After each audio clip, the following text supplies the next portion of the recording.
Assalamualaikum warahmatullahi wabarakatuh. Selamat pagi. Selamat pagi semuanya. Perkenalkan nama saya Julian Saya dengan NIM 11076244. Saya adalah mahasiswa S1 program studi pendidikan guru sekolah dasar di bawah Fakultas Pendidikan Universitas Negeri Jakarta.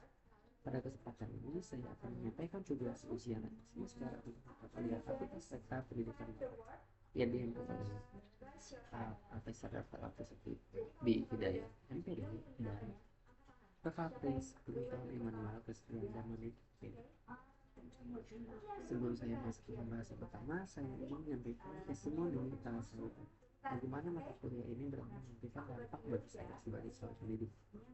Dulu itu ketika saya menuntut sekolah pendidikan moral, belajar saya hanyalah sawah panjang tentang sopan santun atau nasihat akhlak pasti yang sering terasa membosankan dan kurang. Saya pikir moral itu sesuatu yang terbatas sebelum seiring usia. Dan guru hanya sering mengingatkan sesuatu. Tapi setelah mengikuti persoalan ketika sektor pendidikan moral, tambah satu semester. Cara pandang saya berubah secara fundamental. Saya belajar bahwa moral bukan sesuatu yang muncul begitu saja, melainkan hasil dari proses sampai sistematik. Saya mengalami konsep koleksi kesadaran nilai dan moral. Terus sementara moral yang lalu dikontraknya adalah tindakan sosial. Saya juga belajar tiga tahap penting dalam keputusan moral, yaitu melalui pengetahuan, feeling, menghayati nilai secara emosional, dan acting, di mana kita benar-benar menerapkan nilai tersebut dalam kehidupan nyata. Yang paling berkesan bagi saya adalah ketika kami membahas definisi moral dan sertifikasi di jalan penyuruhan moral menurut Thomas Lickman. Mulai dari kekerasan, tidak kecurangan, dengan pinjaman putra. Awalnya saya pikir itu hanya teori, tapi ketika saya refleksikan dengan pengalaman saya sendiri di lingkungan sekitar, ternyata gejala-gejala itu memang nyata terjadi. Bahwa sejak usia sekolah dasar, hal ini membuat saya semakin yakin bahwa kehidupan moral bukan hal yang bisa ditunda dan harus ditanamkan sejak anak masih kecil, bukan menuju masa sehingga menunggu mereka remaja. Mata kuliah ini juga mengajarkan bahwa ketika ada moral itu berbeda, maka segala aturan yang diterima masyarakat, sedangkan etika adalah kajian kritis dan rasional terhadap nilai-nilai tersebut. Pemahaman ini penting bagi saya sebagai calon guru karena ketika nanti saya menghadapi guru kelas, saya tidak hanya bertindak berdasarkan insting atau kebiasaan, tetapi bisa berpikir secara etis dan reflektif. Singkatnya, mata kuliah ini bukan sekedar menambah nilai di sendiri, tetapi benar-benar membentuk kerangka berpikir saya tentang siapa saya sebagai calon pendidik, tentang tanggung jawab moral apa yang akan saya pikir ketika berdiri di depan. Sekarang saya ingin membahas satu kasus konkret yang sedang terjadi di sekolah besar, yaitu penerapan ujian periksa terhadap kasus ini mungkin terdengar sederhana dan sudah sangat umum, tapi justru itulah kasus ini. Kenapa kasus ini penting untuk dibahas? Mencontohkan dalam bentuk usul dari prediksi moral, bisa berpihak dari kebiasaan sekolah dan kesepakatan yang bisa mulai dari kecil-kecilan hingga ketidakjujuran dalam mengerjakan kebiasaan. Mari kita lihat gambar ini. Bayangkan, seorang siswa kelas 4 SD bernama sebut saja dia sebenarnya anak yang baik, tetapi dia sering tertekan karena orang tuanya menuntut nilai tinggi di setiap orang. Karena takut memarahi sebagai selain, dia menjadi mencapai kebijakan yang sebenarnya berkata prinsip. Awalnya dia kali, tapi karena tidak pernah terkenal dan yang selalu bagus, perilaku ini menjadi kebiasaan. Bahkan teman-teman sekelasnya mengalir sebenarnya karena melihat hasilnya memang. Jika kita kaitkan dengan teori yang dibahas dalam mata kuliah ini, dia sebenarnya mengetahui bahwa tidak itu salah. Teknologi itu sudah ada.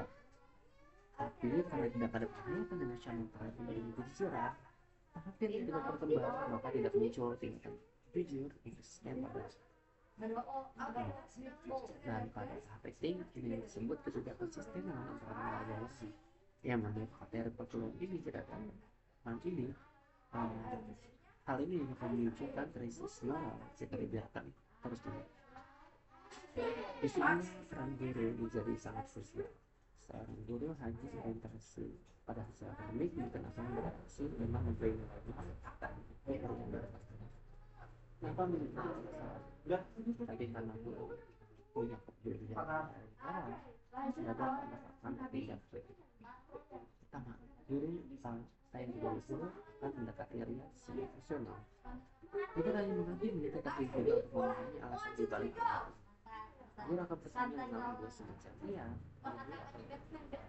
juga atau bapak kan tapi aku sering mengajar saya data yang kamu ceritakan data semacam ini memperluan bagi anak untuk dijelaskan pasti. Yang kedua, guru akan menjelaskan berapa dari desa Abidjan akan dan aku, tetapi dengan mengajar Ria merasakan rasa-rasa emosi. Saya tahap pilih saja. Misalnya, guru bisa bertanya bagaimana sih perasaan kamu kalau nanti kamu SMP dan harus mengajarkan unsur sendiri tanpa bisa menjelaskan. Apa kamu ya kamu sudah benar-benar paham materialnya. Yang semacam ini itu mendorong sendiri bukan sekadar takut.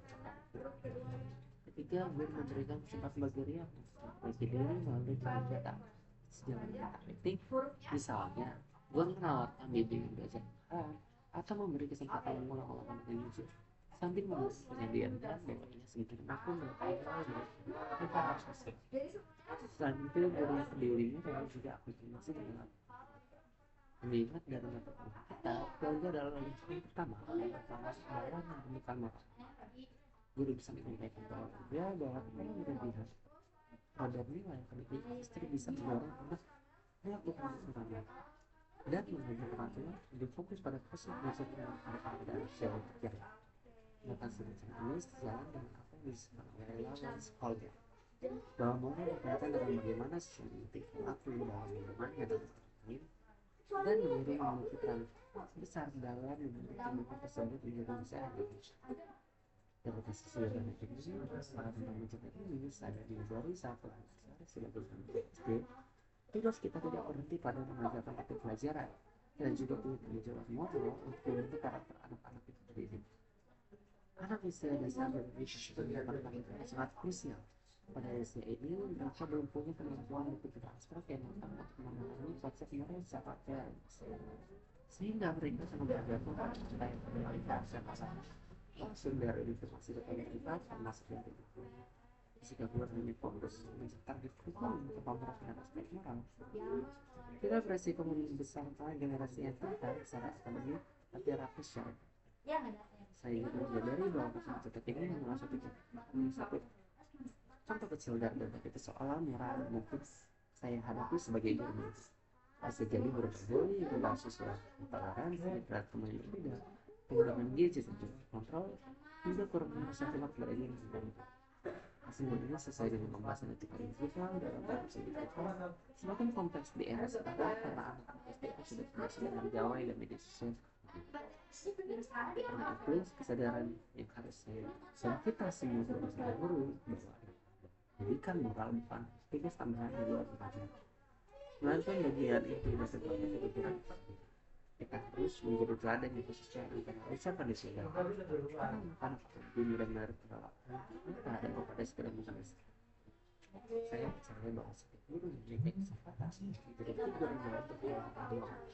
Semua seorang anak baik melalui hal kecil bicara tentang respons mereka maupun melalui besar dengan sebagai bentuk saya ingin menegaskan ini bahwa kita secara moral ini tak memberikan saya bukan secara berarti bukan hanya secara teoritis tapi juga secara praktis dan praktik melalui sederhana dan praktik yang saya bahas semakin saya memahami bahwa peran guru SD bukan hanya seperti itu tapi juga membentuk karakter dan moral anak bangsa sejati. Demikian saya sampaikan, terima kasih atas perhatiannya, mohon maaf apabila ada kekurangan dan semoga apa yang saya sampaikan itu bermanfaat bagi anak-anak yang kita simak sebagai calon didik. Assalamualaikum warahmatullahi wabarakatuh.